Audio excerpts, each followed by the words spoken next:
Hi అండి, అందరికీ welcome to our channel home chef Swapna YouTube channel. ఈరోజు అయితే ఫ్లెక్స్ సీడ్స్ కారం అండి, అవిసె గింజలు అంటారు కదా, ఆ కారము జుట్టుకు గిట్లా చాలా మంచిదంట. అంటే నేను కూడా ఎప్పుడు చెయ్యలేదు, కాకపోతే విన్నాను చాలాసార్లు. ఇంకా షాపులలో చాలా వరకు కారం దొరుకుతుంది కదా, ఇంకా దాని బదులు మనం ఇంట్లోనే చేసుకోవచ్చు అనమాట. చాలా ఈజీగా జుట్టుకైతే చాలా మంచిదంట అండి. ఫస్ట్ టైం చేస్తున్నాను, కాకపోతే అన్ని కారాలలాగానే చేశాను నేను కూడా. మీకు కూడా నచ్చితే చేసుకోండి. ఇంకా అవిసె గింజలు అండి, ఇవైతే ఆర్గానిక్ అవిసె గింజలు. చాలా రోజులు అయితే తెచ్చి మా మేడం వాళ్ళ ఇంట్లో చేశాను, మా ఇంట్లో కాదు. ఇవి కూడా తెచ్చి 1 year పైన అయిపోయింది. మంచి ఆర్గానిక్ తీసుకొచ్చారు కానీ చాలా రోజుల నుంచి అలానే ఉంటున్నాయి కదమ్మా అని చేద్దామని నేనే చేశాను. వీటికైతే కావాల్సిన ఎండుమిర్చి, వెల్లుల్లిపాయలు, ఇంకా గల్లుప్పు, ఇంకా జీలకర్ర, ధనియాలు, మినప్పప్పు, పచ్చిశనగపప్పు ఇవ్వండి కావాల్సినవి. అయితే ఇలా మంచిగా ఫస్ట్ అన్నీ ప్రిపేర్ చేసి పెట్టుకున్నాం అనుకోండి, ఈజీగా 10 minutesలో కారం కట్టుకోవచ్చు అనమాట.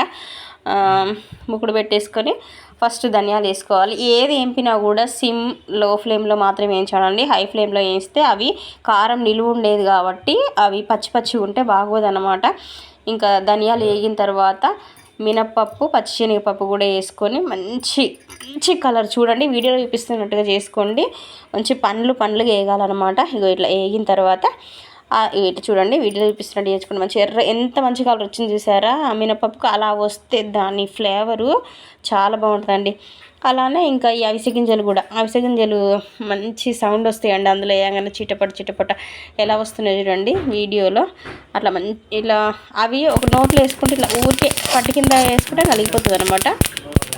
మంచిగా అయితే మంచి స్మెల్ కూడా మంచిగా వస్తుంది అనమాట. ఇవి కూడా ఇలా వేయించి పెట్టేసుకోవాలి. చూడండి ఎంత బాగా వేగినాయో, పండ్లుగా ఇట్లా వేయించుకుంటే చేదు రాదన్నమాట. మంచిగా లో ఫ్లేమ్లో పెట్టి.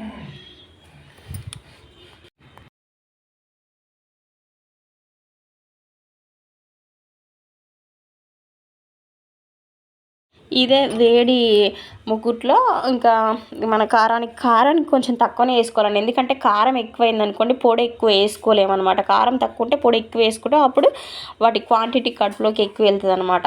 అందులోనే ఎండుమిర్చి కూడా వేయించి మంచిగా వేసుకొని మిక్సీ జార్ తీసుకొని ఎండుమిరపకాయలు వేసుకొని గల్లుప్పు వేసుకోవాలి. ఎందుకంటే గల్లుప్పు వేసుకోకుండా మిక్సీ చేసామనుకోండి గొట్టు వస్తుంది. ఇంకా అందుకని వేయించిన ఎండుమిరపకాయలు, గల్లుప్పు, జీలకర్ర వేసి మంచిగా మిక్సీ చేసుకోవాలి. అవి మిక్సీ అయిపోయిన తర్వాత ఇవి మనం వేయించి పెట్టుకున్న ధనియాలు, మినపప్పు, శనగపప్పు ఇవి కూడా వేసి మెత్తగా వేసుకోవాలన్నమాట. తర్వాత వెల్లుల్లిపాయలు వేసుకొని మళ్ళీ ఒకసారి తిప్పుకోవాలి. ఆ తర్వాత మనం వేయించి పెట్టుకున్న అవిసె గింజలు వేయించుకొని అందులో వేసేసి మిక్సీ చేసుకోవడం అండి. చాలా బాగుంటుంది, ఒకసారి తప్పక ట్రై చేయండి. హెల్త్కి చాలా మంచిదండి. Okay, bye.